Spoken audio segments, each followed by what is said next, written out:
Yes, Mr. Bunty. Thank you, my Lord. I think we found the case that your Lordship had in mind in Strasbourg, which is called Gribben. Yes. We've provided that to the court, and I'll address it in a moment or two. Those who sit behind me also felt that I think didn't answer my Lord Hodge's questions about Section 13 particularly well, so they've suggested another answer for me. My Lord Hodge was saying, well, if you're right about the requirements of the Convention, then Section 13.1 would be an answer because it would ensure that there's compliance with the Convention. But of course, the problem with that analysis is that Section 31 only requires the Commission, ICRIR itself, to do things compatibly with Article 2. Whereas our argument applies in respect of, for example, legal aid, which the Commission doesn't have power to provide, or disclosure, which the Secretary of State is in charge of. And so that is why this statute itself is intrinsically incompatible with those minimum safeguards in Strasbourg, and why Section 13.1 isn't the answer. Okay, can I pick up where I'd got to in my argument? I analysed the careful rationale given by Lord Sales and Sir Declan Morgan for the application of the all or almost all test in JR 123, and it's clear that that test doesn't apply here. It would be unjustified, and indeed, in our respectful submission, unjustifiable for this court to tie its hands in a primary legislation challenge because of the same constitutional imperatives that apply in a devolved legislation challenge.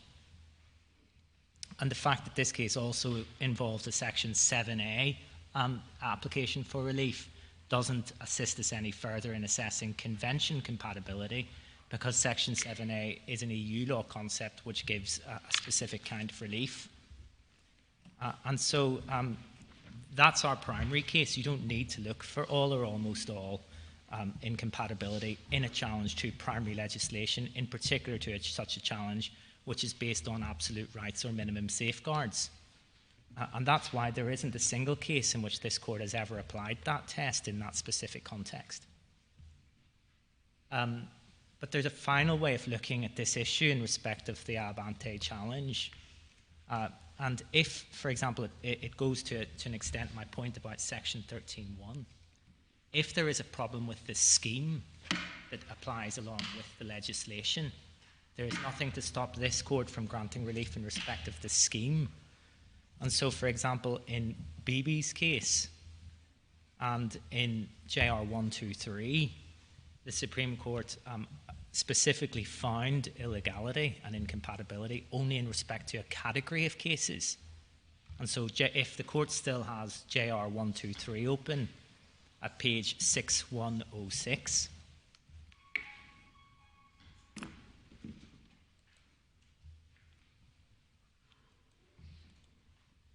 at the bottom of the page, at paragraph 92, halfway through the paragraph, as Sir Declan and Lord Sales said, if at the point of granting a remedy, the court can see that the convention rights of any individual who is in the same class of persons as the individual claimant must inevitably be violated by the same provision which has been applied to the claimant, it may be appropriate to grant a declaration that the provision is generally incompatible with convention rights of that whole class, rather than limiting the declaration to say that it's incompatible with the convention rights of the claimant in the particular circumstances of the case.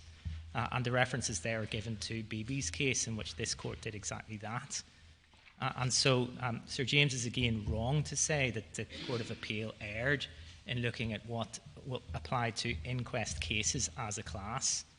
Martina, Dillon and Brigid Hughes have been deprived of their inquest, of course, now, and so in that sense this is no longer a forward-looking challenge.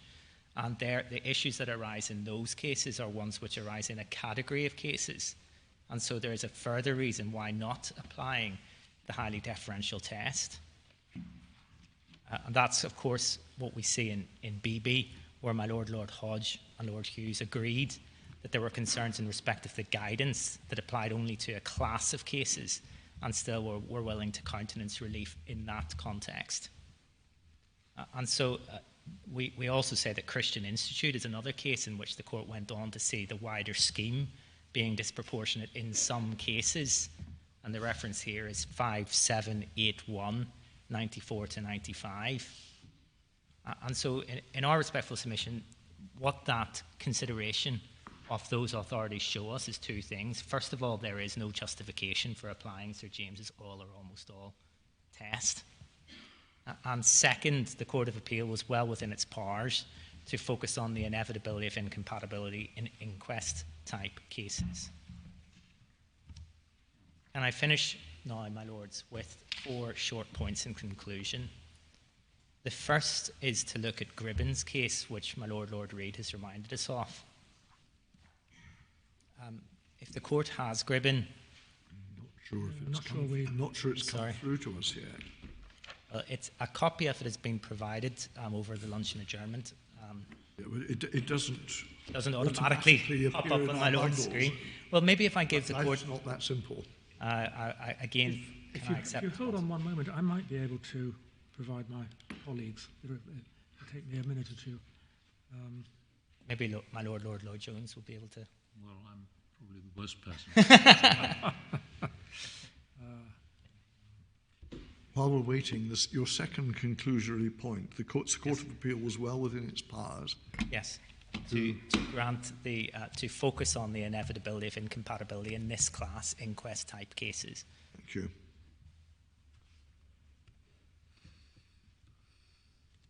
It may be that while we're waiting for Gribbon to come... I've sent it, so it should ping into the inboxes any moment.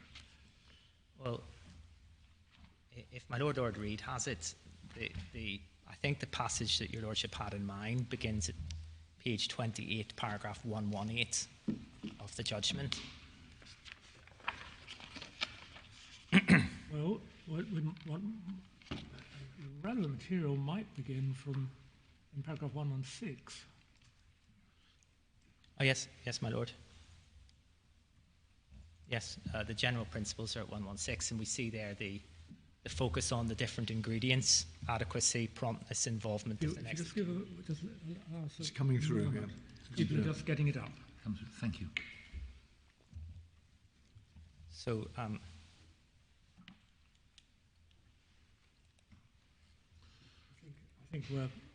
think everybody's got it now.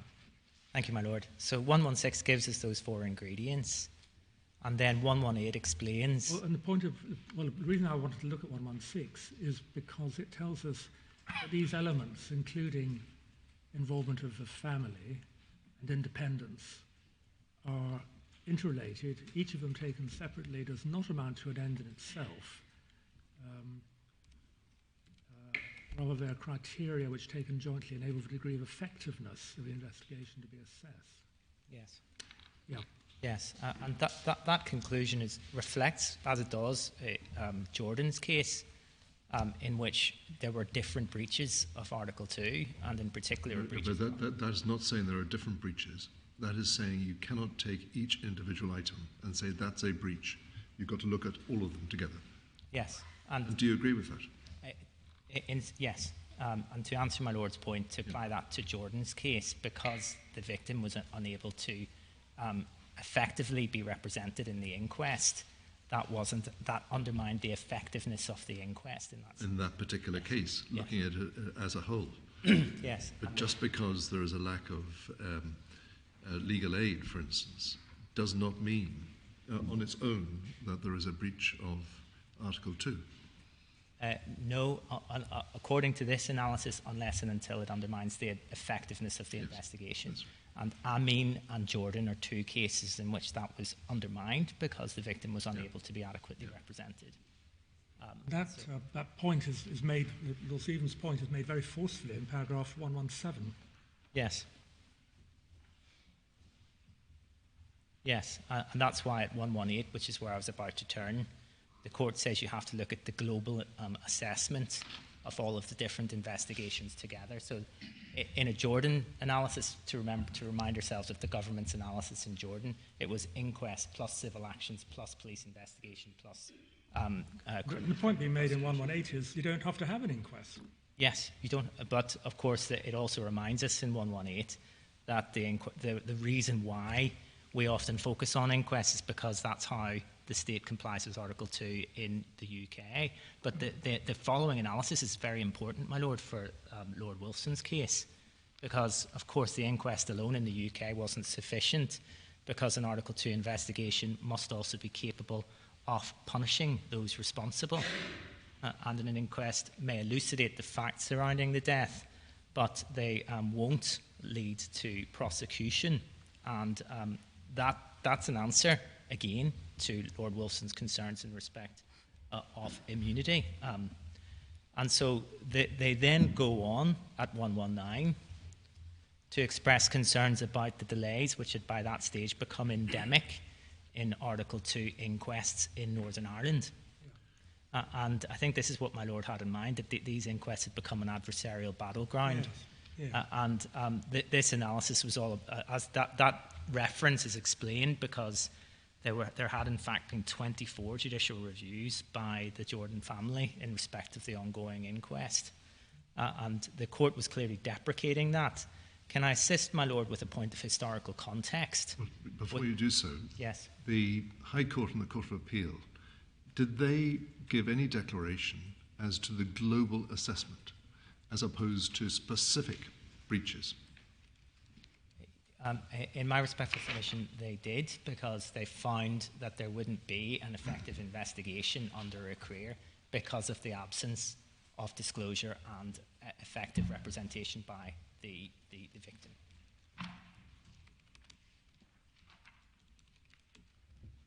So those two ingredients are important in and of themselves, but they are also important because they mean that the victims won't have an effective investigation in their career.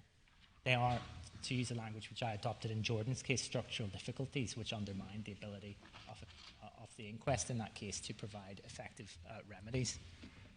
And so the concerns at paragraph 118, 119 were concerns about endemic delay which had been built into the system.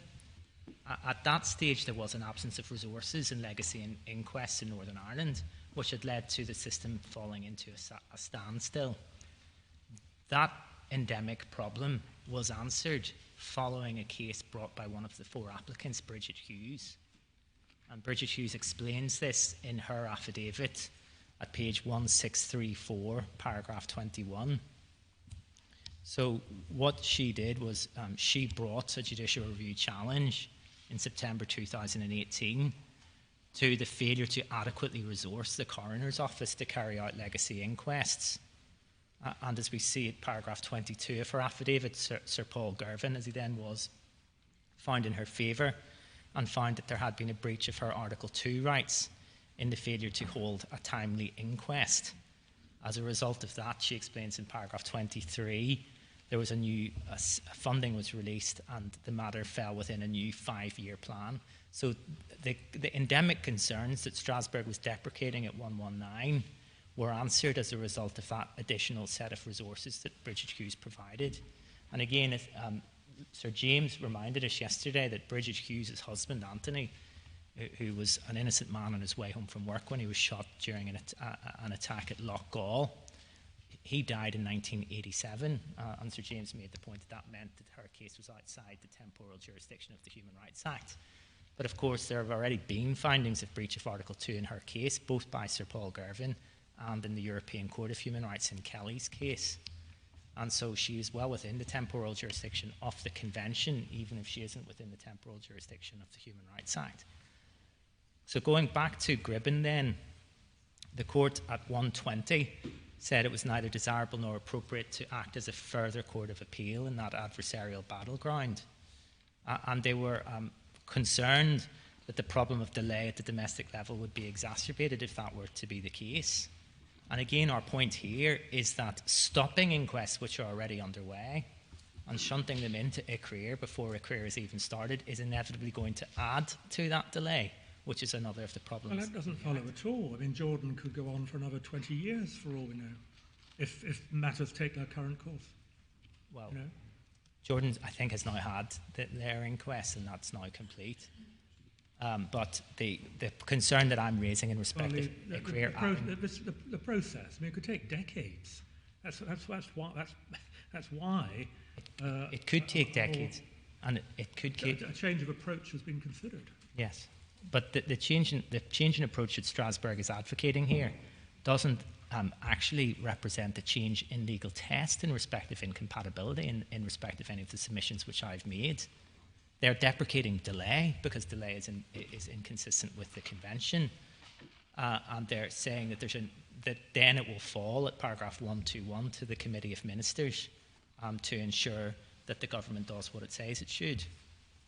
And so then just to pick again up at 128, here we have another issue which is squarely consistent with our submissions. Other legacy inquests considered by the court took place at a time when the family of the deceased was not able to obtain copies of any witness statements. The court held that the non-disclosure of those statements prior to their appearance at the inquest prejudiced the ability of the applicants to participate in the inquest and contributed to long adjournments. See Jordan, see McCare, Shanahan, Kelly and McShane. That's the point that we are concerned about from a disclosure perspective in the next of kin effective representation. You also see in 126, on that same page, just after the reference to Brecknell, says the court has accepted that the extent to which the requirements of effectiveness, independence, promptness and expedition, accessibility to the family and sufficient public scrutiny apply may well be influenced by the passage of such a considerable amount of time. Yes, that's a reference back to Brecknell's case, in which there was a revival of the investigatory duty after there had been investigations and new information came to light. And Brecknell says there that what you need there is a reasonable further investigation, bearing in mind proportionality. But in our case, what we're looking at are the same minimum safeguards that we see in Jordan and the same minimum safeguards that we see in paragraph 128 of this judgment. There's no watering down from an effective victim participation of disclosure. And Jordan is upheld in that sense at para 128. And so that's the first point that I was hoping to end with, is that Gribben, properly analysed, was contextual.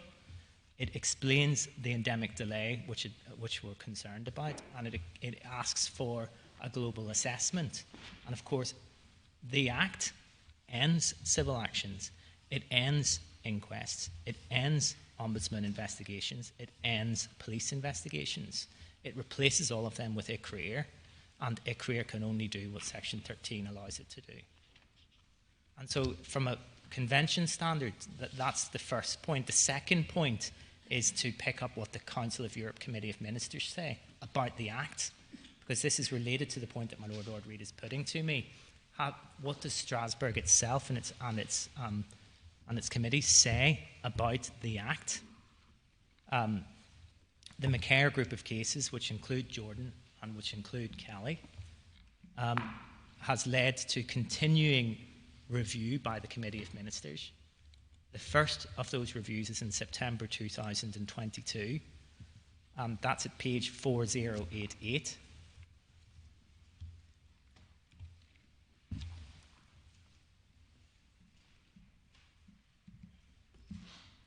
So, top of the page, paragraph 8.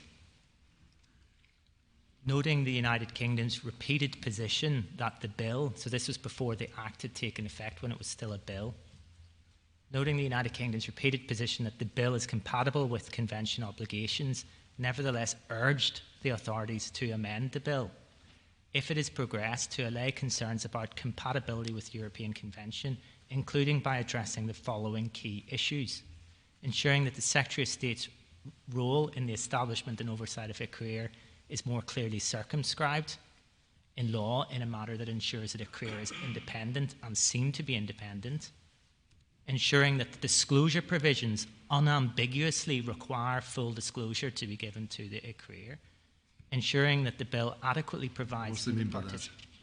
What do they mean by full disclosure?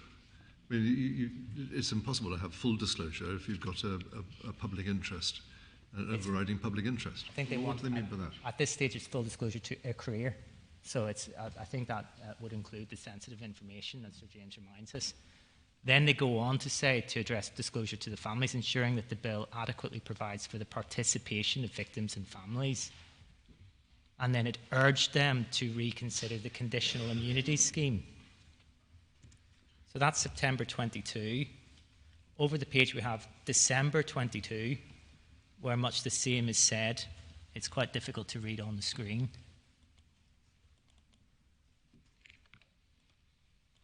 But again, at paragraph 5, it strongly repeated the calls on the authorities as the bill progresses through Parliament to ensure that the bill is amended to include such things as the participation of victims and families. Sorry, I'm having difficulty getting the document. 4088. That was the first one. Now we're on the next page, 4089. It's in the supplemental bundle? The main bundle. The appendix bundle. It's the appendix bundle. It's in the appendix bundle, I'm told. I'm sorry. I have it electronically as one bundle. Thank you. Thank you, Mr. Bunting. I'm sorry. So the first reference was page 4088, paragraph 8. We're now on to December, and it's 4089, paragraph 5. Again, the same strong urge to get rid of conditional immunity. Well, in relation to the ensuring that the disclosure provisions unambiguously require full disclosure to be given, I mean, do you accept that there is a requirement for full disclosure to be given to the ICRIR? There's a requirement for the relevant bodies to provide ICRIR with the documents that it asks for, yes. I accept it. It's there in the bill? It's in the bill. So, the Act. that criticism is not... Yes, but the concerns that I'm focusing on are obviously the next ones. Yes, of course. Victim participation and conditional immunity. Same again, so over the page then, again, March 2023, and it's paragraph 7. The first bullet point is about independence and the Secretary of State's role. The third bullet point is about ensuring that the bill adequately provides for the participation of victims and families. Paragraph 8 is about conditional immunity. And then we have separately in the same bundle at page 3340, the most recent iteration in September 23.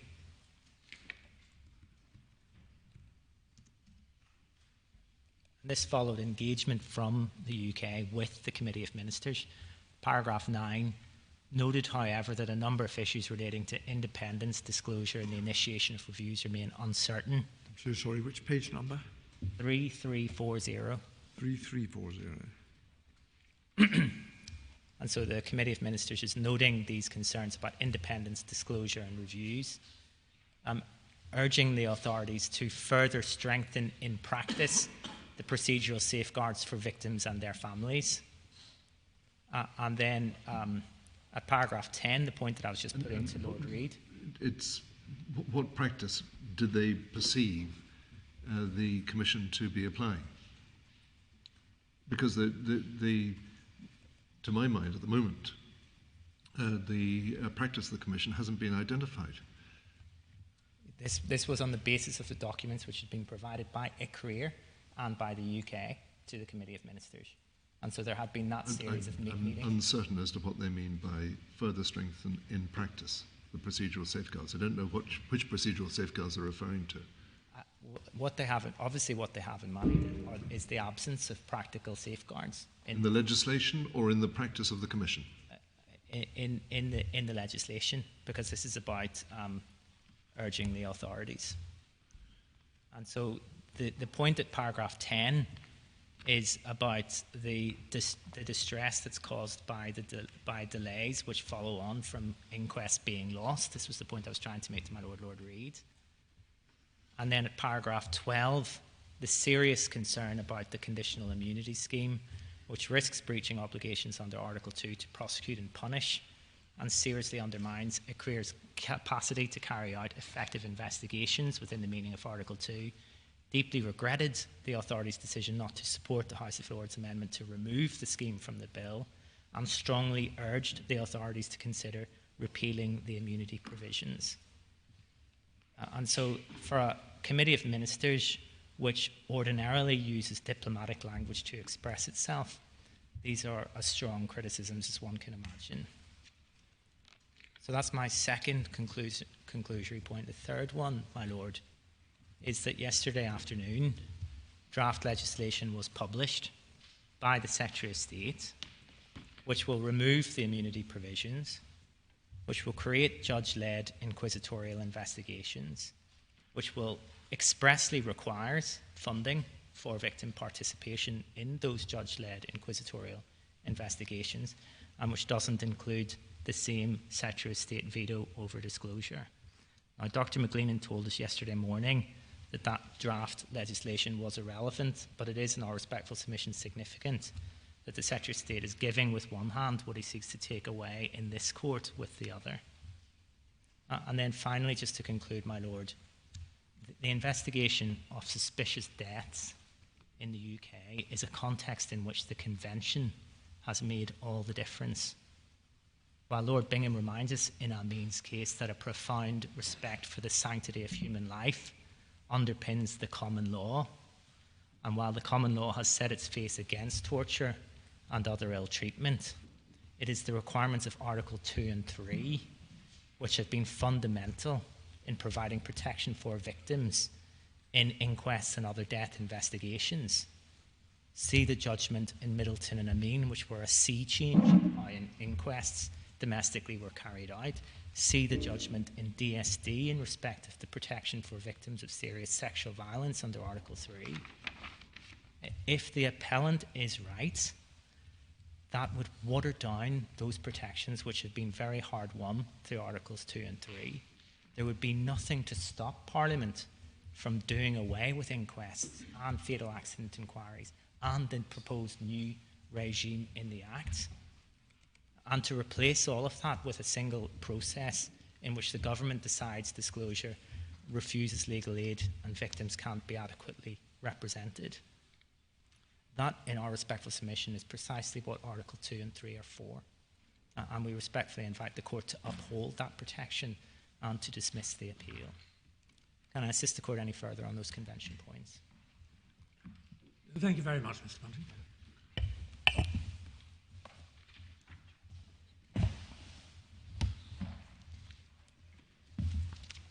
Yes, Mr. Larkin. My Lords, two very brief prefatory points.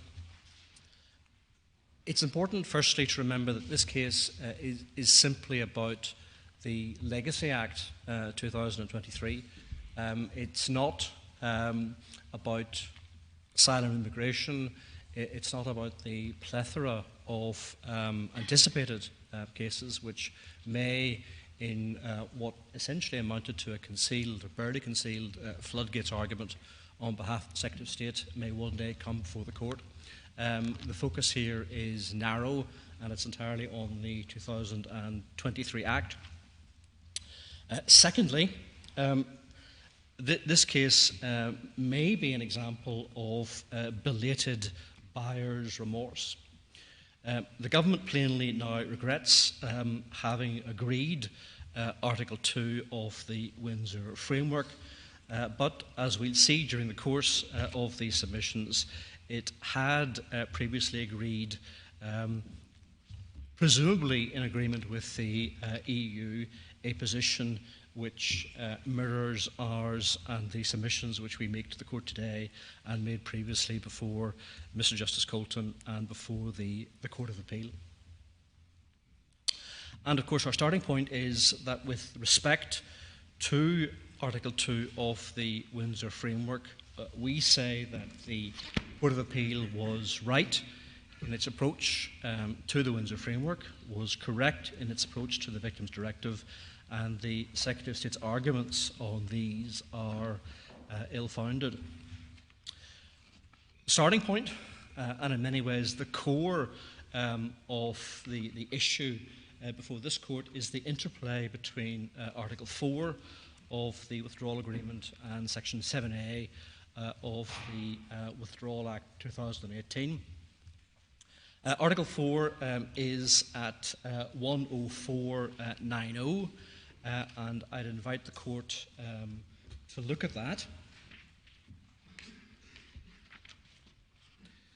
The second indent of Article 4.1 makes it clear that persons can rely directly on the provisions of the Withdrawal Agreement including the Windsor Framework, which meet the conditions for direct effect under union law.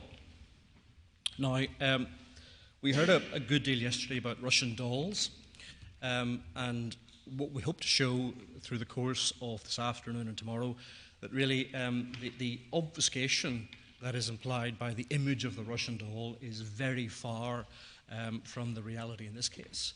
And one can start to see that in our respectful submission if one simply looks at 1.1 and what it is that has to have direct effect.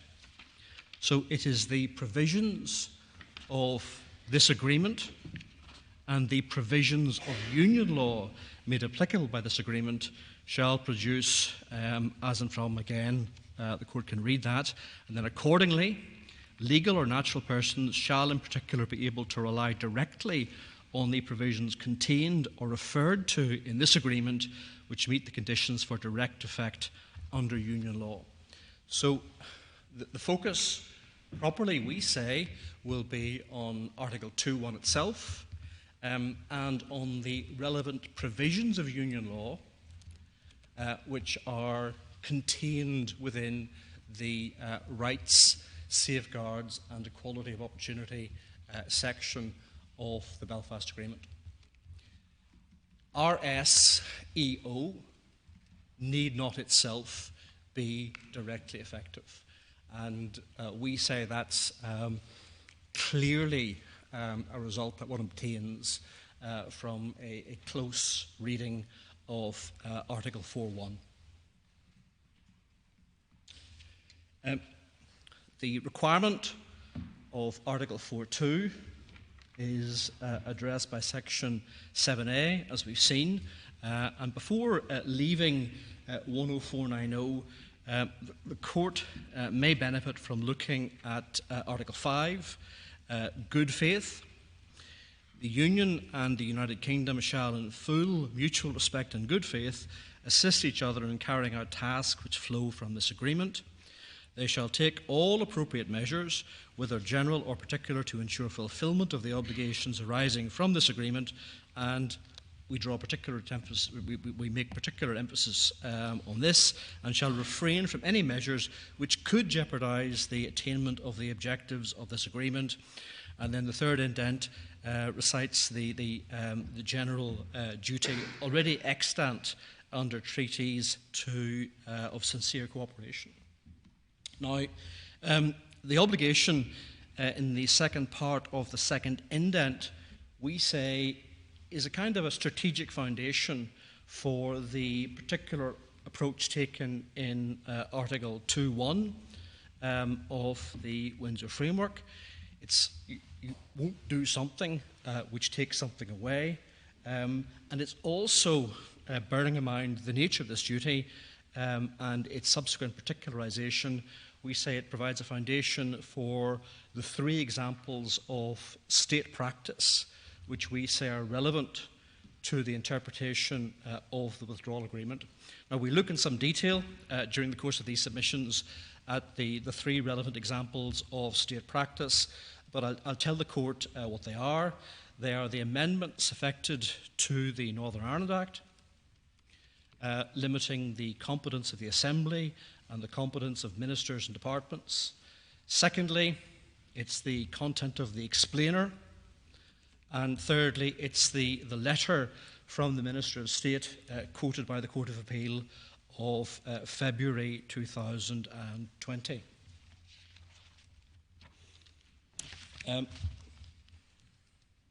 Section 7A is at 5127. And we won't say very much about Section 7A, save to note, as has been noted before, its ready resemblance in important respects to Section 2.1 of the European Communities Act 1972, which the court will find at 5113. Section 7A has received authoritative interpretation in this court, and I'd invite the court to turn up Alistair at 7492.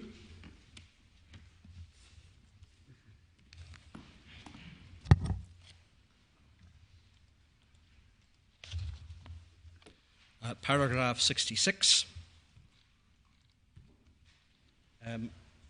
Court may wish a moment to read paragraph 66, going over the page. We draw particular attention to the sentence beginning, "A clear answer has been expressly provided by Parliament." This is now over in 7493, in relation to any conflict between the protocol and the rights in the trade limb of Article 6. That's Article 6 of the... Sorry, Mr. Loughlin, paragraph 66? Paragraph 66. So it starts at 7492, goes over to 7493. And the sentence that I just quoted began at the bottom of 7492 and finishes at the top of 7493. And it's not too crude, I trust, a summary to say that 7A is a form of steamroller which flattens everything in its path. The effect may not be permanent, as my Lord Justice Stevens, delivering the judgment of the Court in Alistair observed, because it may be that the protocol isn't permanent, and no question of repeal, but that there is effective suppression of the conflicting domestic legal instrument. And we heard certain suggestions yesterday, perhaps from both my learned friends, Mr. McLean and Sir James, that the results said by us to be produced by the Windsor Framework through Section 7A were perhaps surprising. We say that there is no place for surprise, given the effect on Article 6 of the Acts of Union. The impact of the Windsor Framework can, after Alistair, be properly regarded as entirely to be expected and entirely unsurprising.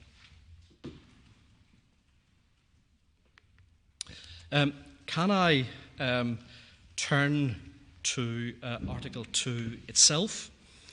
It's at 10751, and there are three groups of submissions with respect to Article 2.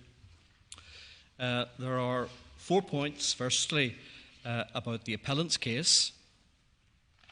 Secondly, we draw attention to 4 textual features of Article 2, which we respectfully commend as important.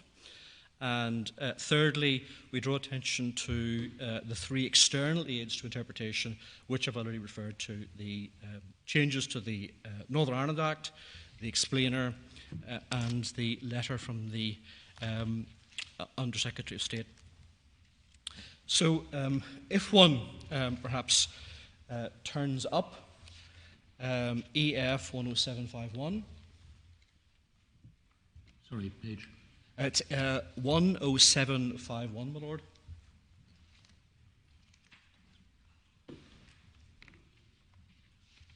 And that's Article 2. Firstly, we say that there is no disarming magic in the use of the formula, "the United Kingdom shall ensure." Some significance is sought to be placed on that.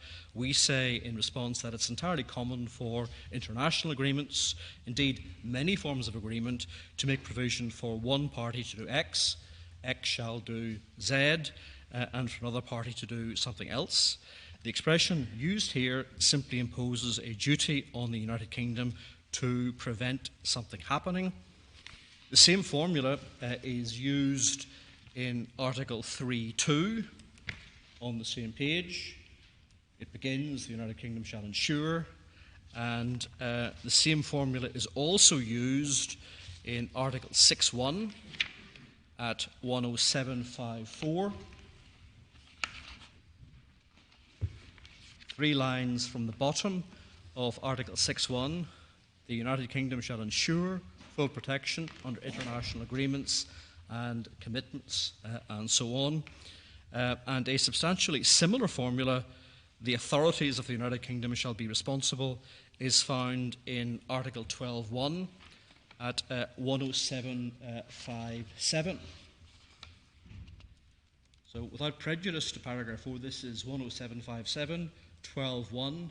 Without prejudice to paragraph 4, the authorities of the United Kingdom shall be responsible for implementing and applying the provisions of union law, etc. So we said that there is no significance whatsoever in the particular locution used to begin Article 4.1 of the Windsor Framework. Second, there is no significance in the jurisdiction of the CJEU being confined to, firstly, the second subparagraph of Article 12, Article 5, and Article 7 to 10. And one sees that jurisdiction conferred by Article 12.4, 107.58.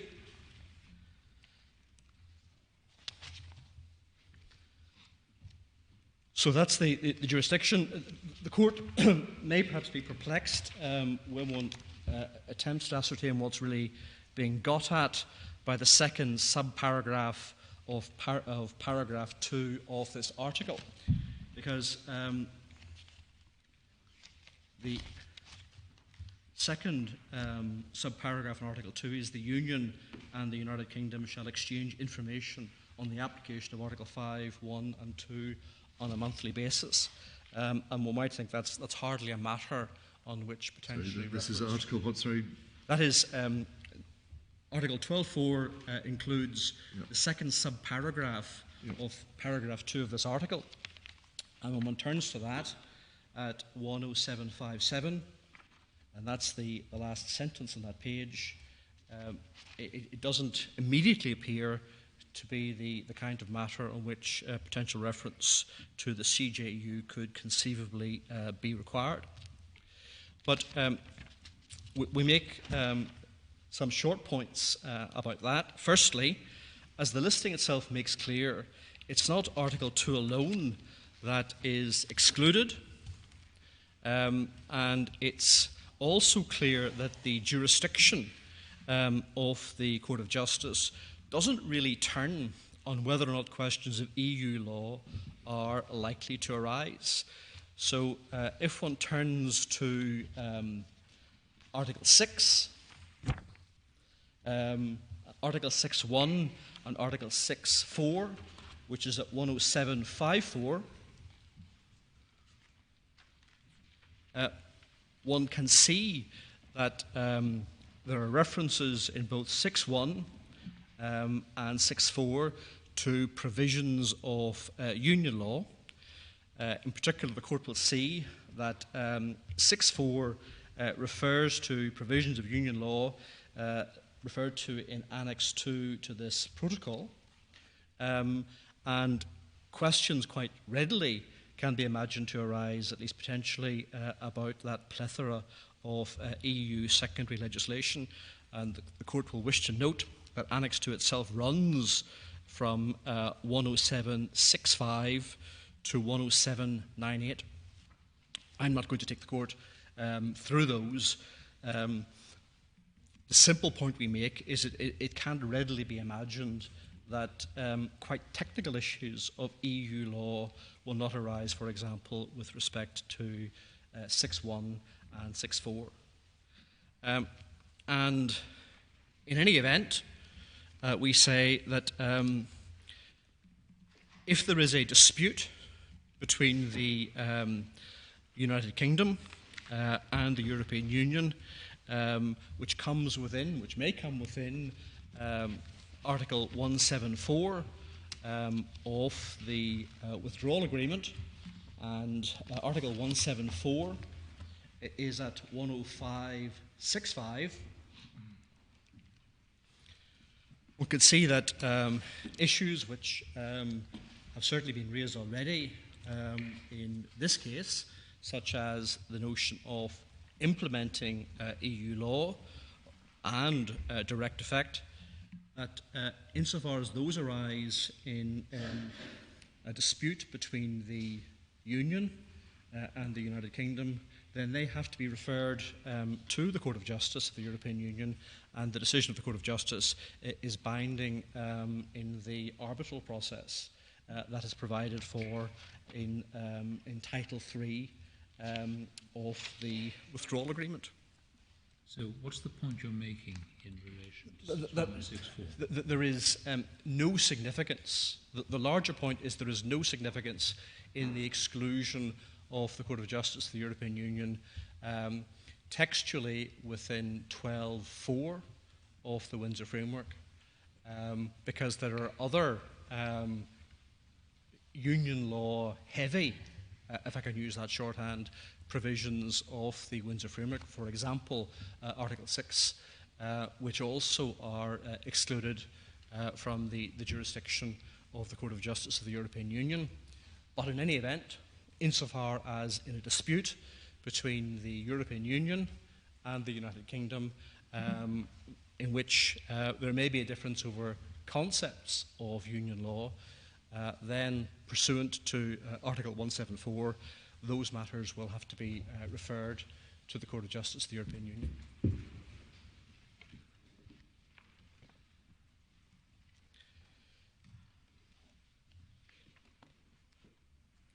Third point in relation to the issues raised by the appellant is that contrary to the Secretary of State submission, Article 14C, which is at 10760,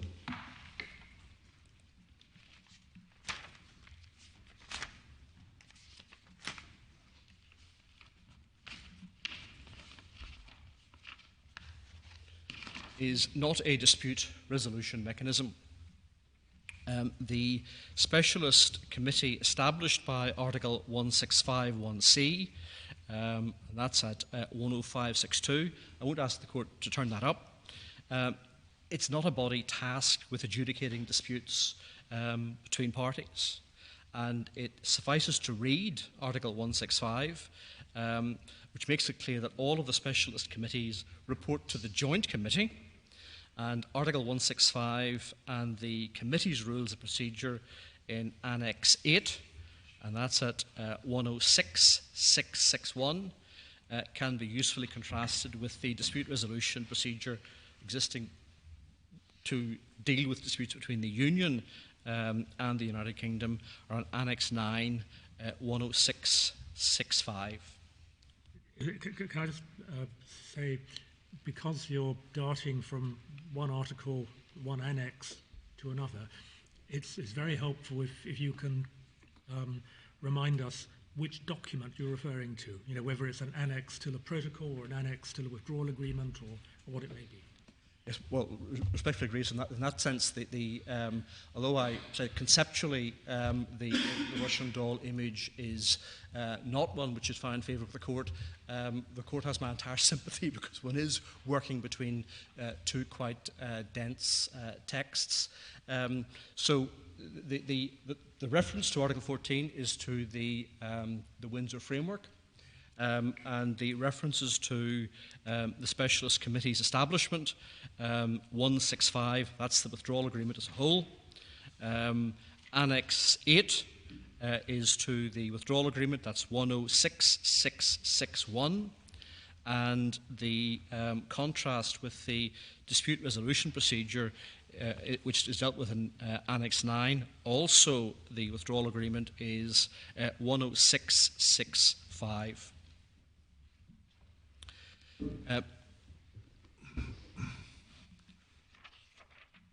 And fourthly, the expression of concern, if not horror, that we had yesterday at the exclusion of Article 2 from the democratic consent process in Article 18 can be assuaged in three ways.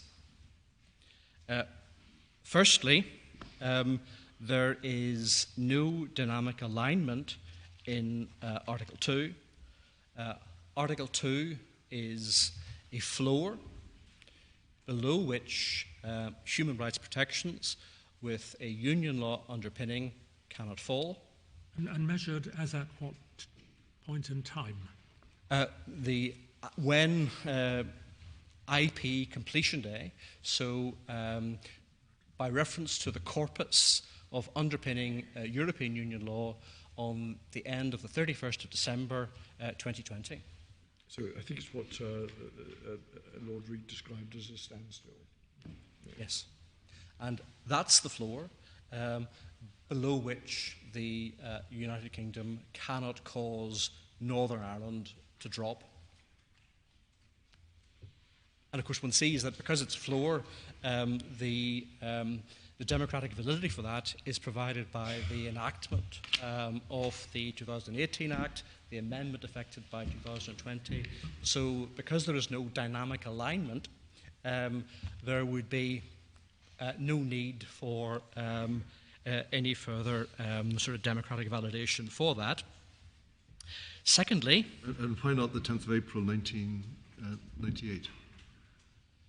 Well, it's clear as a matter of construction, and one can see this simply from 5 of the 6 instruments that are contained in Annex 1. But they're specifically included. Yes, but they are including those provisions. Right. So the use of the term including plainly provides that that's not the job lot of EU underpinning measures. And as the court will have seen, 5 of the 6 are well after the making of the Belfast Good Friday Agreement. And we'll see that point further reinforced when we come to look at the terms of the explainer. Secondly, insofar as there is thought to be a crisis, the scenario sketched by my learned friend Sir James yesterday afternoon of a different approach to immigration and asylum law, if that is held to give rise to matters of great societal upheaval, then the remedy exists in Article 16, 10761, going over the 3 paragraphs, and that provides for disapplication once the relevant condition provided for in Article 6.1 is thought in good faith to exist. And thirdly, and perhaps prosaically, an Act of Parliament gave this, and an Act of Parliament can simply take it away.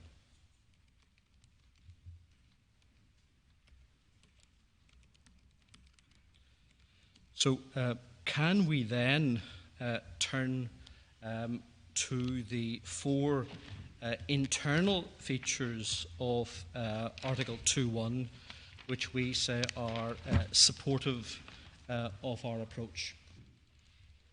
Again, respectfully remind the Court that Article 2 is at 10751. First, there is the clarity of the obligation. The obligation is a straightforward one to ensure that there is no diminution in an historically identifiable corpus of rights.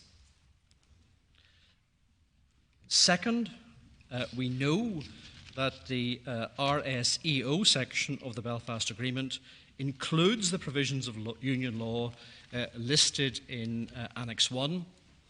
Those provisions are not, of course, named or set out by name in RSEO, but we know from Article 2.1 that they are set out, though not by name, in RSEO. Third, we know through the use of including that the provisions listed in Annex 1 are not the totality of the EU-supported rights contained in RSEO. Fourth, So I take it from what you've just said that the reference in line 1 to rights, safeguards or equality of opportunity are all to rights, etc., recognised in union law. yes.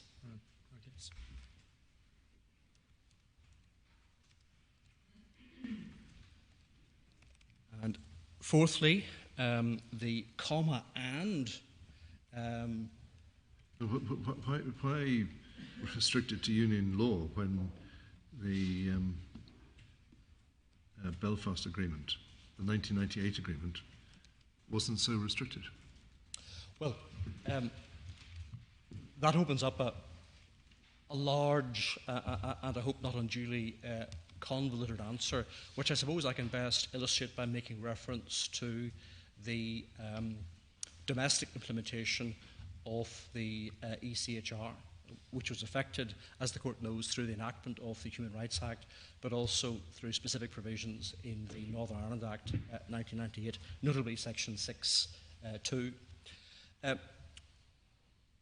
The Human Rights Act is not a requirement of union law.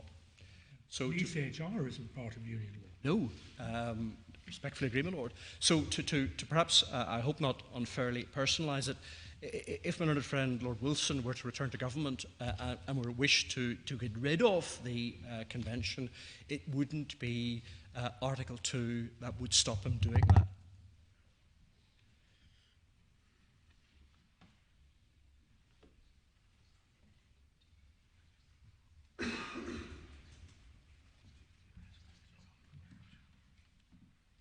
So, true it is, there are a variety of rights that are not dependent upon a union law underpinning in RSEO, but the obligation is to ensure that there is no diminution in the totality of those corpus of rights that arises from the United Kingdom's departure from the European Union. And that means essentially that it's a form of acid etching, if one were. It's only the bits of RSEO that are underpinned by union law that constitute the relevant floor.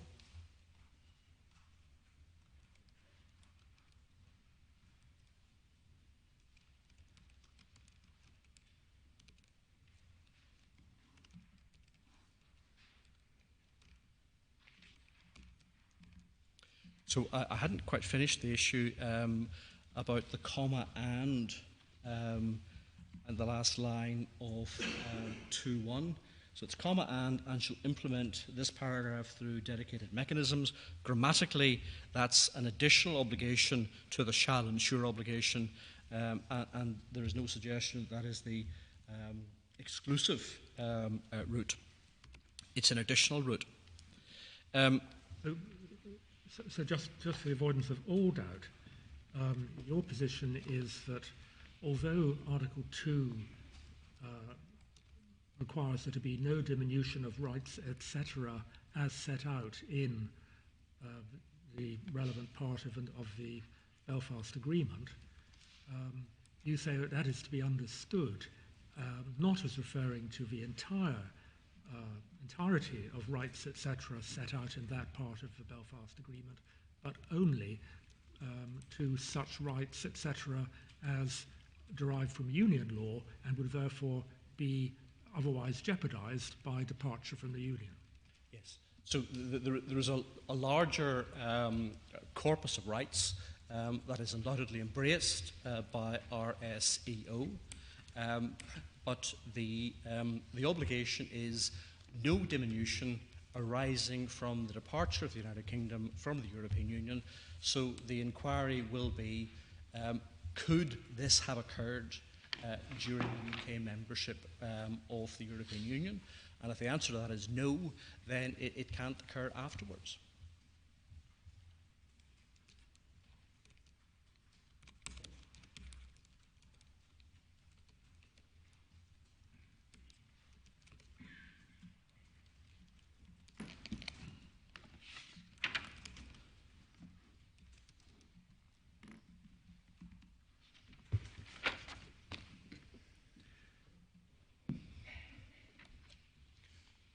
So if we then turn to the external aids to the construction of Article 2, we say it can be considered striking that the Secretary of State made no reference to the amendments to Section 62CA and Section 24AA of the Northern Ireland Act, and one finds the first of those at 5198.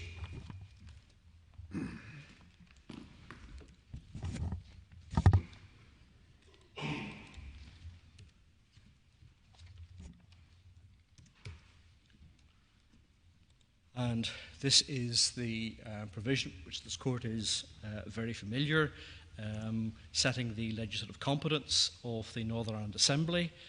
Section 6.1, a provision of an act is not law if it is outside the legislative competence of the Assembly. 2, a provision is outside that competence if any of the following paragraphs apply. CA, it is incompatible with Article 2.1 of the Protocol on Ireland, Northern Ireland in the EU Withdrawal Agreement, rights of individuals. The court will simply wish to note, in terms of the passage of time, EF 5200, which contains Section 24AA, which analogously limits the power of ministers and departments. Now, what we say about that is that to introduce, in the hardest of hard law contexts, a limit on assembly and ministerial competence, that is utterly inconsistent, we say, with any claim such as that made in paragraph 27 of the appellant's case. That's at page 32, that Article 2 contains primarily political commitments and not legal ones. Parliament has enacted legal constraints on assembly competence, and this is as far from the Sewell Convention. See the argument in paragraph 32 of the appellant's case, page 34, as is, we say respectfully, possible to imagine. It might be that it was necessary because of the treaty obligation, which effect had to be given. But there is nothing specific in the withdrawal agreement that particularised assembly competence. And one knows, for example, that the Sewell Convention, see the decision of this court in Miller, is not justiciable. Parliament took the view, we say entirely understandably with respect, that this was capable of being applied as a limit on assembly competence, and Section 24 to be applied as a limit on ministerial and departmental competence. Well, there certainly would be a limit in relation to the provisions in Annex 1. But it's not so confined. I know. And we again emphasise the use of including. Classic drafting formula to make it clear that it's simply an illustration. One illustration, we say, among others.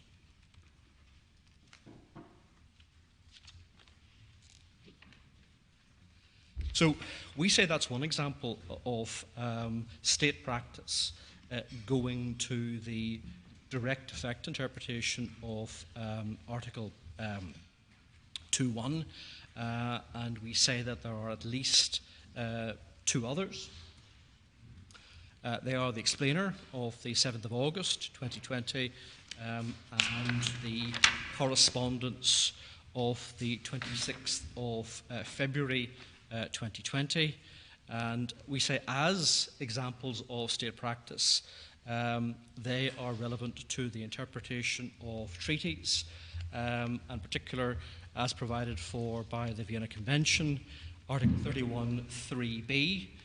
Can I ask the Court to turn that up at EF 10861?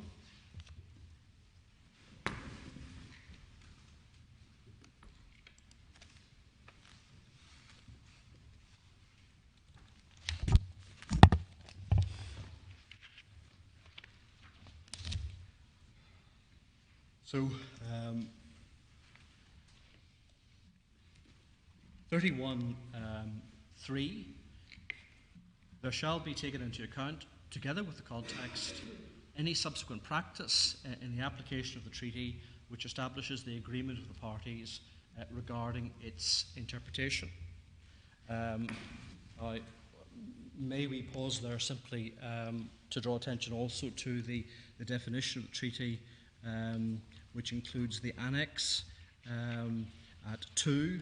And we say simply to address the point briefly, maybe that not much turns on it, but of course the multi-party agreement being found in an annex to the British-Irish agreement is part of the treaty. Now, I don't... You said something about 2. What were you looking at in 2? Definition. 2 is simply the definition of the treaty, my Lord.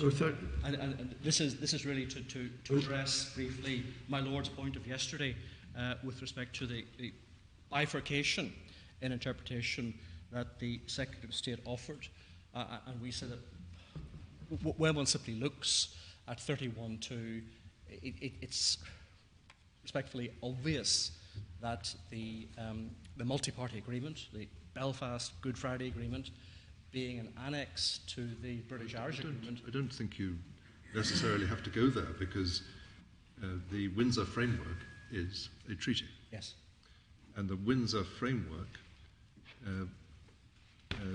provides no diminution of rights as set out in that part of the 1998 agreement. And so it itself, this treaty, the Windsor Framework, incorporates another document, which is the 1998 agreement. Well,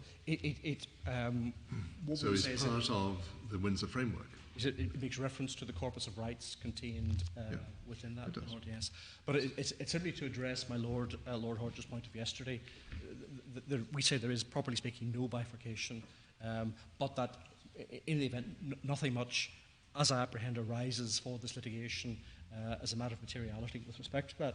But it does. But 3B is, we say, hugely important, because we have 3 instances of state practice. We've seen one of them, the Parliament of the United Kingdom enacting specific, clear limitations on assembly competence and on the competence of Northern Ireland ministers and departments.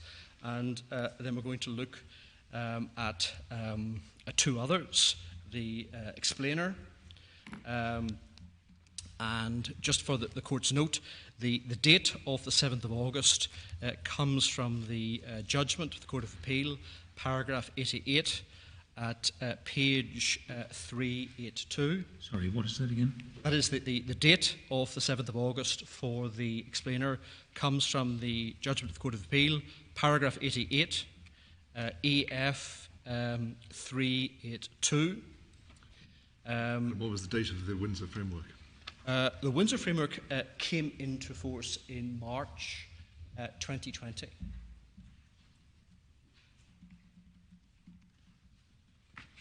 Sorry, the 7th of August of which year? The 7th of August 2020 is the explainer. That's 2020. And the Windsor Framework came Is March. March. I'll get the Court the precise date, but it's March 2020. And the letter from the Minister of State is February 26, 2020, and it's set out in the judgment of the Court of Appeal, paragraph 72, pages 376 going into 377. Now, before looking at those 2 documents, and certainly it's worth spending a bit of time on the explainer, nothing that's been said thus far is designed to imply that the RSEO section of the Belfast Agreement is drafted with the precision that one would expect in a statute. It's not.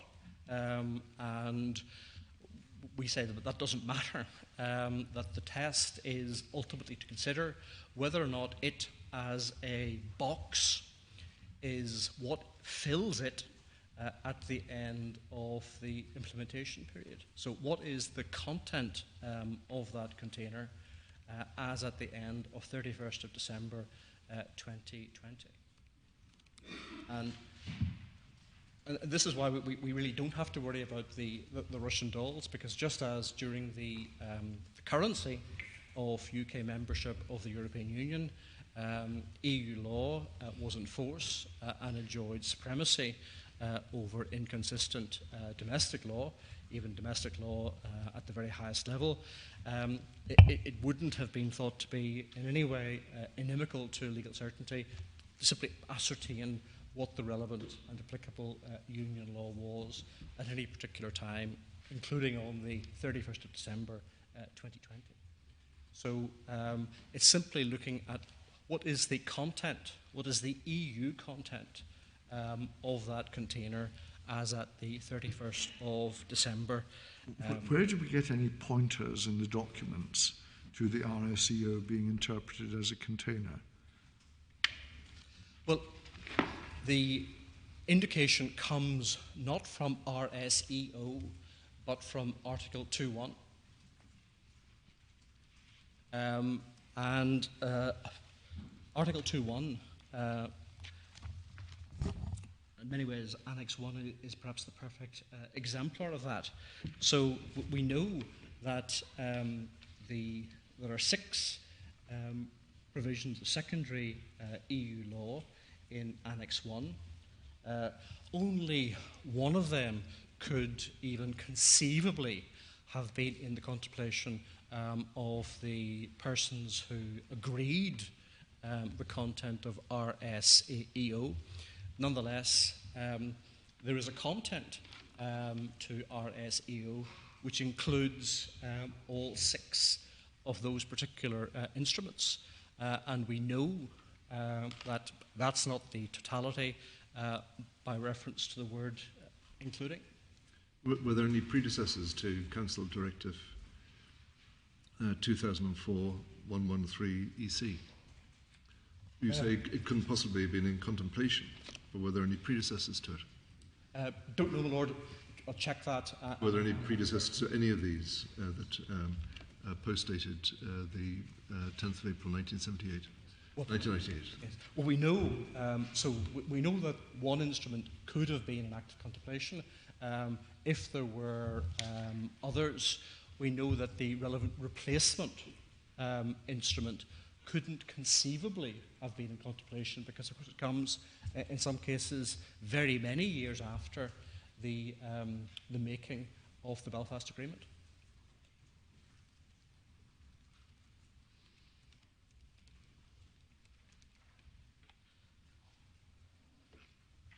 So the proper approach, we say, is to ascertain the content of the EU-based rights referenced there at the time the UK left the European Union.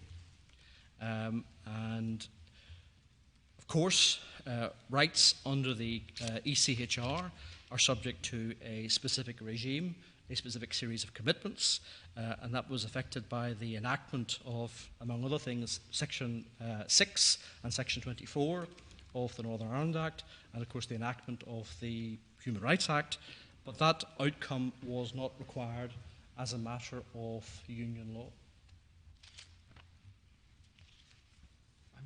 I'm wondering, as Lord Stevens has just pointed out, the directives almost all post-date the Belfast Agreement, unless there were corresponding rights already in existence in union law, which were simply being reenacted. Those were rights that couldn't have been referred to in the Belfast Agreement, for reasons of time, obviously. Does that mean in Article 2.1, including is to be understood as meaning in addition, or what? No, it's a classic. Including means illustrative of these, but the use of including professedly not as excluding others. These are singled out. Yes, but if they didn't exist in 1998, they couldn't have been included in that document, could they? Well, unless the document was prospective in scope. Well, it was, and of course I'll take the court to it. The document contains a reference to commitment to rights protection, but it also contains reference to things that are going to happen. Now, true it is, the things that are going to happen are largely with respect to the convention. But the view taken certainly by the European Union and the United Kingdom is, well, the EU, and we see this from the 6th recital to the Windsor Framework, which we'll come to perhaps in a moment, it's the underpinning and the framework for the delivery of the rights that are, to use the word used by Article 2.1, set out. One doesn't find references to them explicitly by reference to titles of European Union legislation, but they're there. And certainly the United Kingdom and the European Union agree that there is a corpus of EU law that underpins and is set out in RSEO.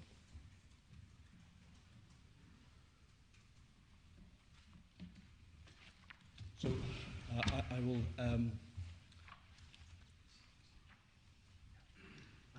I'll just give. When you say set out, I mean, is it set out by reference to there being a box, or what? Well, it's. I mean, there's the expression civil rights, and then some aspect are particularised. Yes, but what's particularised? It's the EU underpinning, and we know the EU underpinning is specified because the floor can't drop below the level set by union law.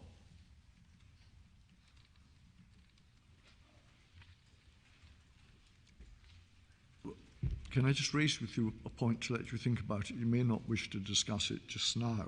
What has been bothering me is going back to Article 4.1 of the withdrawal agreement at 104.90 in the second paragraph.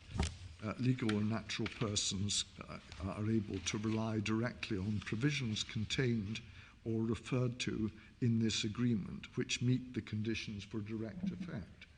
Now, the provisions contained in the agreement obviously include, by virtue of Article 182, the Windsor Framework, and that which is referred to in the agreement it will include the RSEO by virtue of Article 2.1 of the Windsor Framework. But does that not raise an issue which the Secretary of State has raised? What is there in the provision itself of the RSEO that has direct effect? You really depend on saying that the provision is a box in which there are other things. Yes. Is that right? Well, can I approach it this way? RSEO are not themselves provisions of the agreement, but the provisions of union law made applicable by this agreement are the underpinning rights, the union underpinning rights that make up the content of the container that is RSEO. RSEO, so that there's no beating about the bush, RSEO itself, textually, wouldn't meet the test for direct effect. No, but I mean, but the only thing that is the only thing other than the provisions contained in the withdrawal agreement, including the Windsor Framework that is referred to is the RSEO, and it says that you can, if you can rely directly on the RSEO if it meets the conditions of direct effect. Well, so I mean, that's why your box argument seems to be critically important here. yes. Because you have to say, well, the provisions of we should read paragraph 1 of the RSEO as simply a reference. Well, again, we know RSEO is made in 1998. The withdrawal agreement, including the Windsor Framework, is made many years after that. So the question is, how is 2.1 to be interpreted? And if one perhaps mentally holding open, insofar as it's electronically possible, Article 2, WA, and Article 2.1, 2.1.10751, there is not incorporation. That is, Article 2.1 doesn't, in a wholesale way, import the text of RSEO into the Windsor Framework.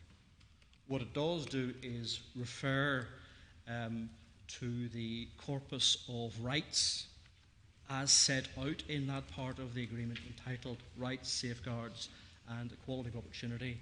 And we know that in our respectful submission because the reference is to precisely that tripartite concept, rights, safeguards, equality of opportunity.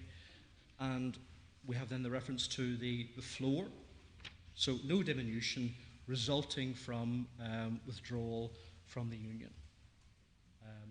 And we say that's an indication that we have the broad outline, the container established by RSEO, but the content is a matter of pure, undiluted union law.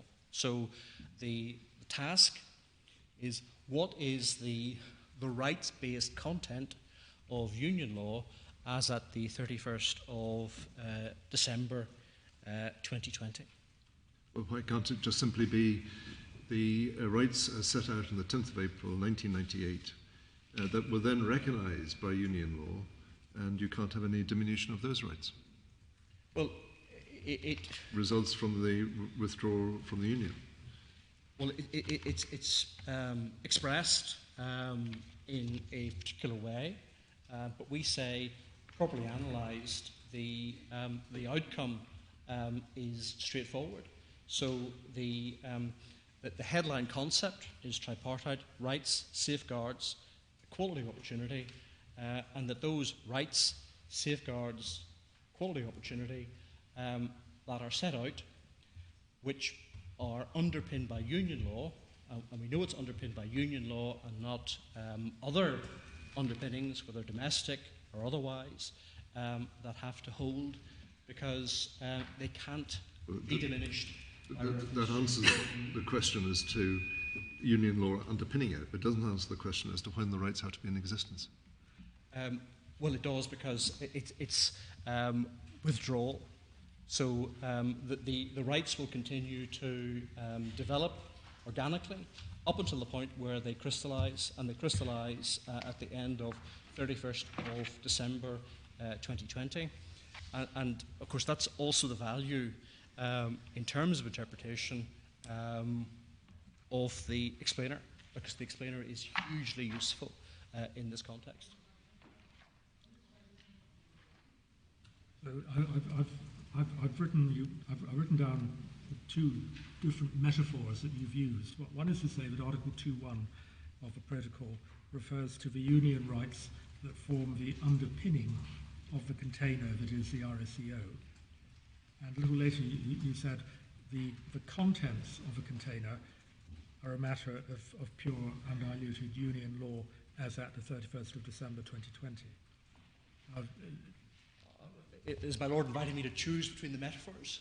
Well, the difference between the contents of the container, in other words, what the RSEO actually is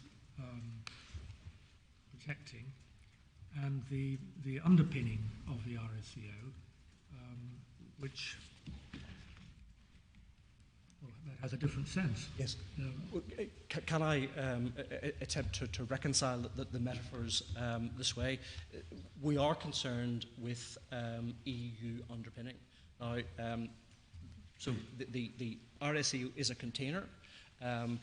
As at the 31st of December 2020, it contains a corpus of rights, safeguards, and equality of opportunity provisions. Some of those are underpinned by EU law.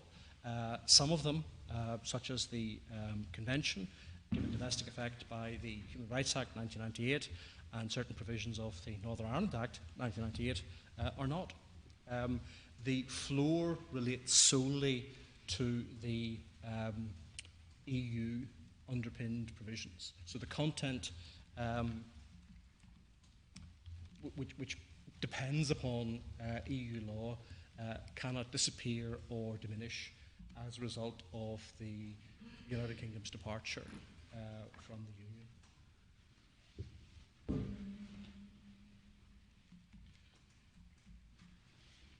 So, can we look at the explainer?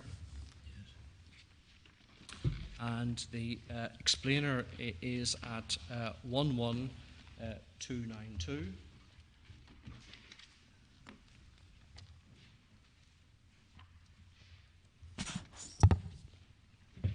I'm sorry, could you give me that, please? Yes, I'm sorry, my lord. No, it's mine. It's at 11292. Thank you. And there are 7 passages that we wish to highlight. What actually is this document, and how does it relate in time to the different versions of the protocol? Well, this document emerges in August 2020, so therefore after the coming into force of the withdrawal agreement in March 2020, but before IP completion day of the 31st of December 2020. And as we'll see, that's quite significant because there is a passage in the explainer where government says, and of course it may change between now and then. So the content of the rights, it is said, may change between now, August 2020, and the 31st of December 2020. So can I ask the court firstly to... I do apologise, but the date of the Windsor Framework is what? It comes into force, I'll get, for your lordship, both when it was made and when it comes into force. So it's originally dated the 19th of February 2019. That's the original protocol, yeah. Yes. The withdrawal agreement, of which the protocol is an integral part, is dated the 19th of February 2019, and it comes into force in March 2020. And the Windsor Framework, as the variation on that, was what date? Well, it's already in force. There were amendments, as we know, subsequently, main change being actually the renaming by the Joint Committee, and we'll get the court the date when that occurred. I seem to recall that my learned friend gave it yesterday, but we'll obtain that again.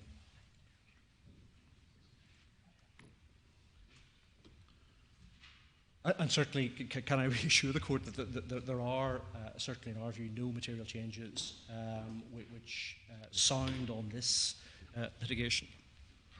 So the first of 7 passages in the explainer that we want to draw attention to. And what is the document? To whom is it addressed? Is it published? Well, it was published in August 2020, and so it's published urbi et orbi by the government as it's headed commitment to no diminution, rights, safeguards and equality of opportunity. What does it mean and how will it be implemented? As the title suggests, on 11290. Was it published in what form, by which department? Do we know anything about that? It was the Northern Ireland office who published it, and one can see, one hesitates to draw too many conclusions from typography, certainly judging by the copy of the Vienna Convention that exists in the papers, which is a rather mean example of the typographer's art, but it's not a command paper, and one sees, because we think we've reproduced it in its entirety, it doesn't have a particularly ceremonious title page or anything of that nature, but it's a document that was published and widely known from August 2020 on. To whom was it published? What was the intended audience?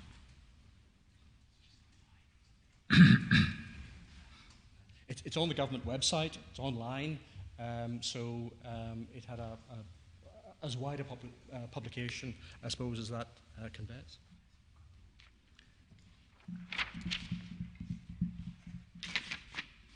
I see there's a little information about it in its final paragraph on page 11297. Yes, indeed, my lord. We're told that it's been produced by the UK government and is designed to give an initial overview of what our commitment to no diminution of rights, etc. means. It's for information only, further materials will be published. And I understand, though it may be that the Equality Commission will say more about this tomorrow, that it arose in particular from discussions with the bodies identified in Article 2, so Human Rights Commission and the Equality Commission. So I first reference within the explainer is in paragraph 3, and we draw attention to the last sentence in paragraph 3. The government also acknowledges that in Northern Ireland, EU law, particularly on anti-discrimination, has formed an important part of the framework for delivering the guarantees on rights equality set out in the agreement. And I suppose one sees there the distinction rather elliptically expressed between the text of the agreement and the delivery. And that's why we respectfully submit that the image, the metaphor of the container and content is not unhelpful. Can I ask the court, secondly, then, to go forward to paragraph 6? Under the heading, what does no diminution of rights, safeguards and equality of opportunity mean? The protocol commitment means that the UK government must ensure that the protections currently in place in Northern Ireland for the rights, safeguards and equality of opportunity provisions set out in the relevant chapter of the agreement are not diminished as a result of the UK leaving the EU. We do not envisage any circumstances whatsoever in which any UK government or parliament would contemplate any regression in the rights set out in that chapter, but the commitment nevertheless provides a legally binding safeguard. It means that in the extremely unlikely event that such a diminution occurs, the UK government will be legally obliged to ensure that the holders of the relevant rights are able to bring challenges before the domestic courts, and should their challenges be upheld, that appropriate remedies are available. Again, in terms of state practice, it's utterly inconsistent with this being some, doesn't wish to be dismissive, fluffy political commitment. This is a hard-edged legal commitment and is expressed to be such by the government. And paragraph 7... Before you move on, until you get to the last sentence, it could be, the words would be appropriate to describe legal obligations arising at the level of international law under a treaty. But I can see that the final sentence goes very much further. Yes, it does. And in that sense, it really couldn't be, in our respectful submission, clearer. Well, it depends what is meant by the rights in the relevant chapter. Well, you can't have a diminution of those rights legally binding, safeguard in relation to the diminution of those rights, unless you know what the rights are. Well, then you're back to your container. That's absolutely right, Lord. And as we see, this explainer is helpful in clarifying what some of the content is. So the next, the third passage that we thought... all it is a view of the government as, well, it's an expression of a view as to what the document, what the legal effect of the document is. But ultimately, it's not for the government to decide that. No, and let me make 2 points about that. Obviously the meaning of the withdrawal agreement, including the Windsor Framework, in this litigation is a matter for this court. And in one sense, that's one could stop there. But there is an important aspect to this that we've drawn attention to Article 5 of the withdrawal agreement, the duty of cooperation. Can I draw attention to a provision which may be said to be a specification and a particularisation of that duty in the withdrawal agreement, and it's Article 167, which is at 10563. We're going to come back to the explainer. Oh, we certainly are, my Lord, yes. But just responding to my Lord President's observation. So, 167, the Union and the United Kingdom shall at all times endeavour to agree on the interpretation and application of this agreement, and shall make every attempt through cooperation and consultation to arrive at a mutually satisfactory resolution of any matter that might affect its operation. So there is an obligation on the Union and the United Kingdom to endeavour to agree an interpretation. And we say the obvious inference is that this wouldn't have been put out without the agreement or acquiescence of the European Union. It's really unthinkable that the explainer would have been sort of published in a vacuum. And it represents, it's not a speculative document. We'll perhaps hear a little more tomorrow from the bodies, from the Commission, both commissions, as to their role in its genesis. But bearing in mind, as one must assume, loyal cooperation pursuant to Article 5 of the withdrawal agreement, performance of the specific duty in Article 167, it's really unthinkable that this wasn't a product arrived at with the agreement of the European Union. And of course, it might be, and again, I am definitely going to come back to the explainer, but perhaps it might be not unhelpful to parenthesise at this stage and draw attention also to Article 162 of the treaty, which is very close to that. It's 10561. One of the belated thoughts really is that we don't have and haven't had at either of the two tiers below any evidential input as to the view of the Commission. Now, as the Court will see, under Article 162, the Commission has a right of written intervention in proceedings where the interpretation of the agreement is concerned, and it has a right to seek oral intervention. Now, the Court may consider, obviously, we're all here now, but the Court may consider it appropriate, once oral argument is finished, to invite the Commission to consider whether or not it wishes to invoke Article 162 in writing, and needs be the parties can respond. If nothing arrives, then that's the end of that. But it has certainly struck me, probably increasingly in recent days, that there's a part of the picture that may be highly relevant, on which the Court simply cannot be informed at this stage. I thought there was a suggestion from the appellants yesterday that the Commission were aware of these proceedings. Well, in an informal sense aware, but whether or not they have been specifically invited to consider whether or not they wish to... Well, it's not for us to invite them. Well, at least I wouldn't have thought so. I mean, unless we positively felt the need for assistance.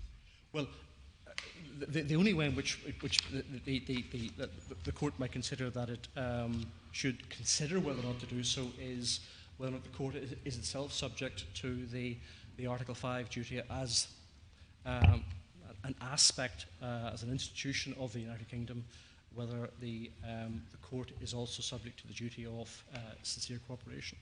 Is the Commission aware of these proceedings? We don't know. We've been informed by the Crown Solicitor's Office that the Commission are aware of those proceedings, but we don't know. It would be open to the Commission to make an application for permission to intervene under Article 162. Yes, it would. Pursuant to Article 162. Well, in fact, obviously, there are forms to be observed, but the way in which 162 is drafted is it could do so in writing, simply as of right. Yes. With the permission of the Court? Well, the permission of the Court relates to oral intervention. That's true. Yes, I see.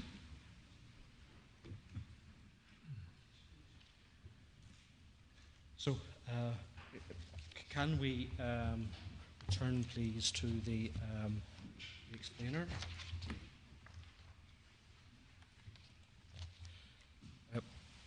So we had finished looking at paragraph 6, which was the second passage I wanted to take the Court to. The third was in paragraph 7, and this is an important paragraph going to the issue of content. And it's, sorry, we've got to go back to... I'm sorry, my Lord. It's paragraph 7, which is 11291.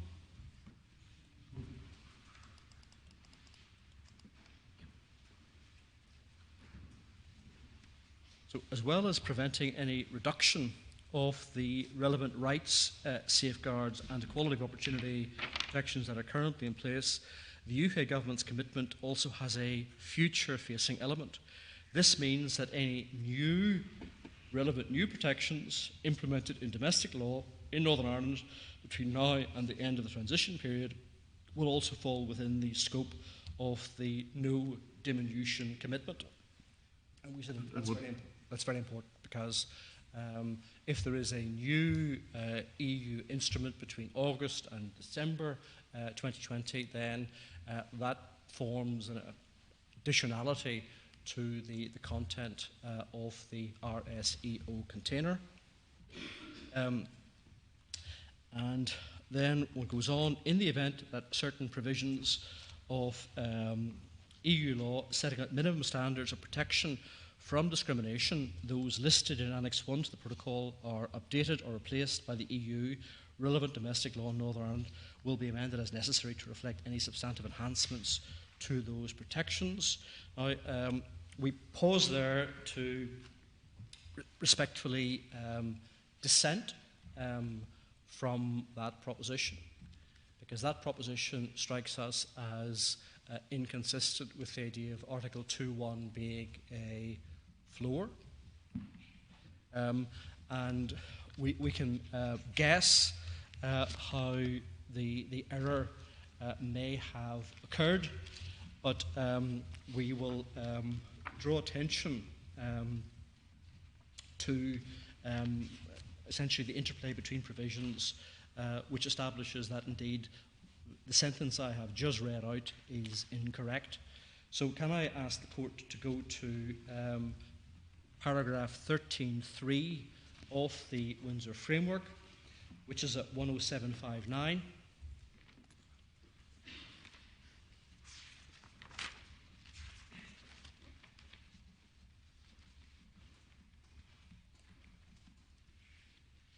So, notwithstanding Article 6.1 of the Withdrawal Agreement, and unless otherwise provided, where this protocol makes reference to a Union Act, that reference shall be read as referring to that Union Act as amended or replaced.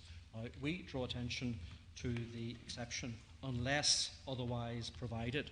So if one goes back to Article 2 at 10751,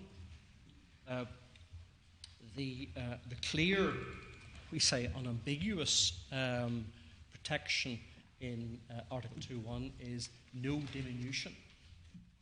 It's not no diminution and possibly some enhancement. It's no diminution. So the clarity of the no diminution requirement, we say, is apt to satisfy the exception in 13.3.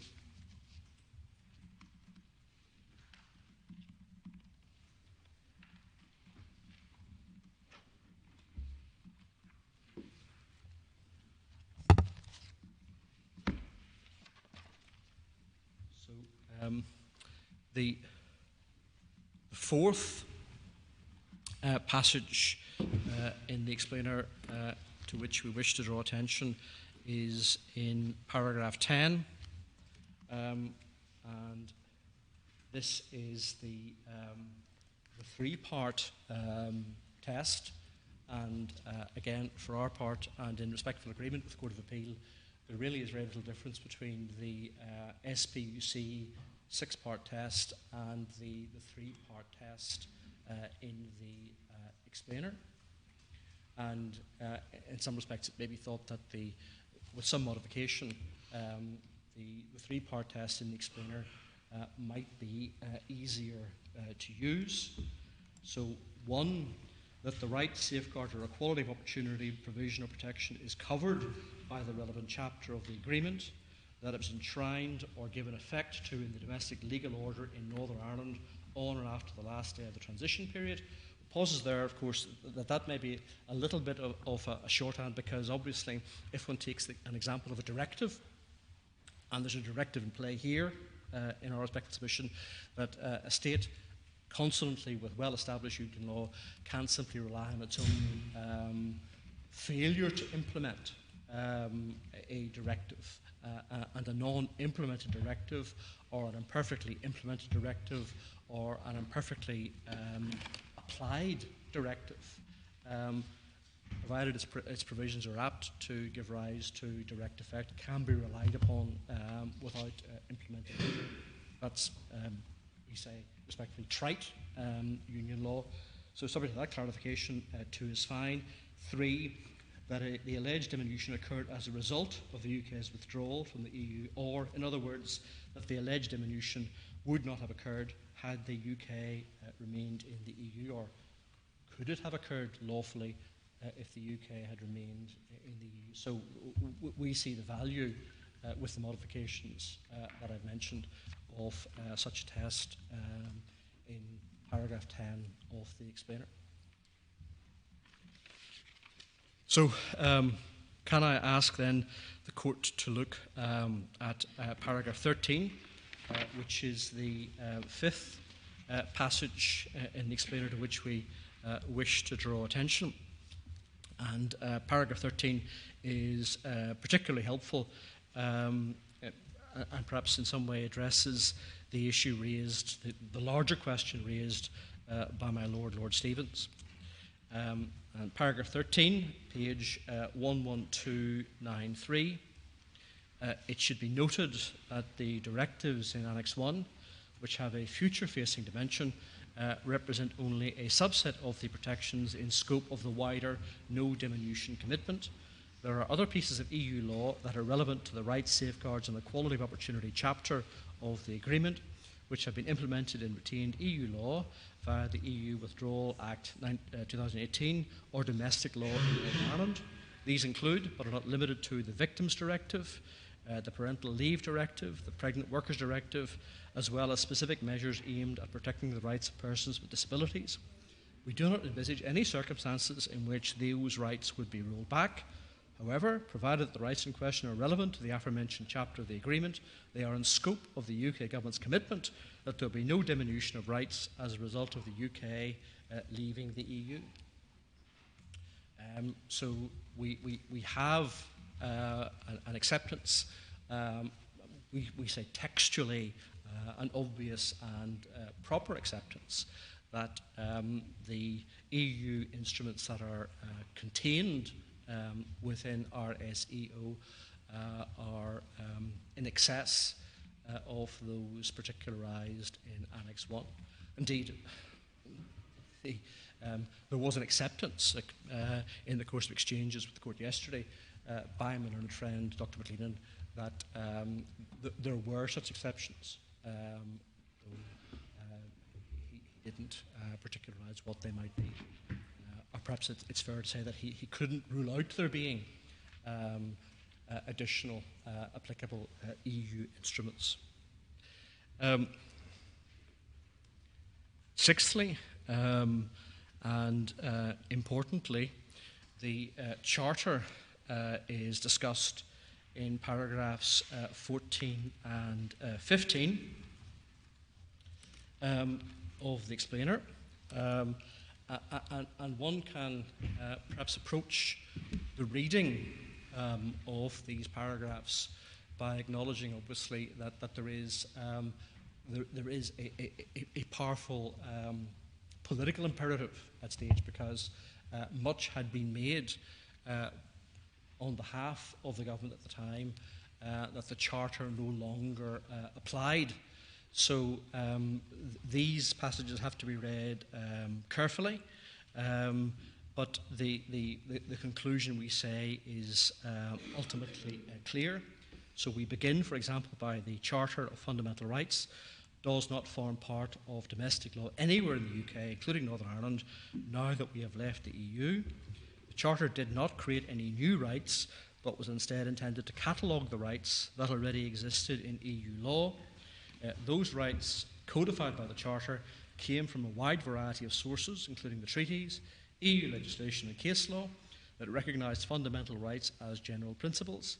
We have brought EU underlying rights and principles into our domestic law regime by the 2018 Act. As a result, where the rights and principles underpinning the Charter exist elsewhere in directly applicable EU law, or EU law which has been implemented in domestic law, or retained EU case law, that law will continue to be operational. In addition, the Act requires our domestic courts to interpret retained EU law that has not been modified in accordance with the general principles of EU law, as those principles existed immediately before the end of the transition period. Paragraph 15 may be thought essentially to have an invisible but. In the context of the no diminution commitment, this means that to the extent that a substantive charter right, as captured in retained EU or domestic law, is relevant to a right in the rights, safeguards and equality of opportunity chapter of the agreement, that right cannot be diminished as a result of the UK leaving the European Union.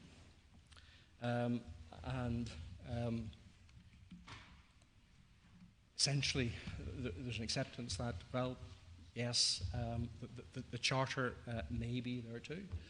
And as we see, probably tomorrow, the Charter is very much part of the material contained within the RSEO container, and that for all relevant purposes, when taking away the minimum content of victims' rights that was taken away by provisions in the 2023 Act, the UK was in scope of EU law and the Charter properly applied.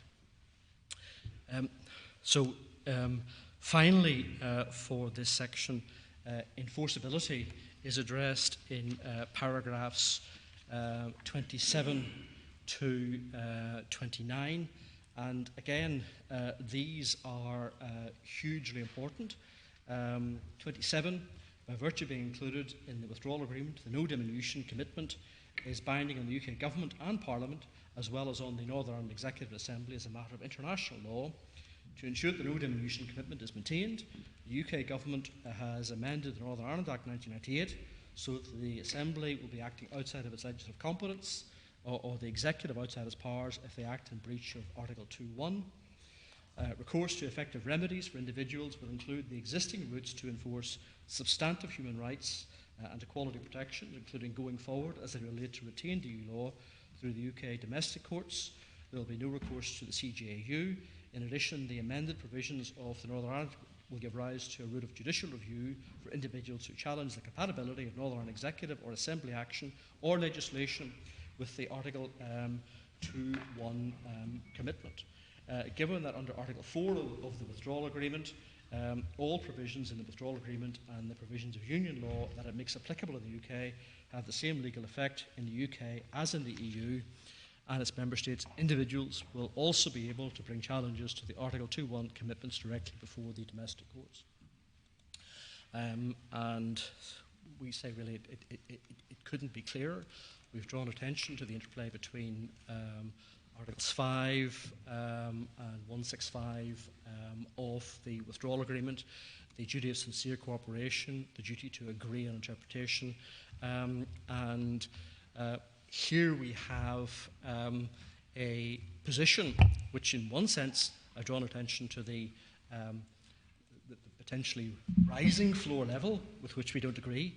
But apart from that, which is more than we contend for, this is essentially an effective summary of our position with respect to the role of RSEO and its contents, so far as they're underpinned by European Union law. Yes, Lord, that might be a natural break. Very well. Well, thank you very much, Mr. Larkin. We'll adjourn then for the day and resume at 10:30 tomorrow. Thank you.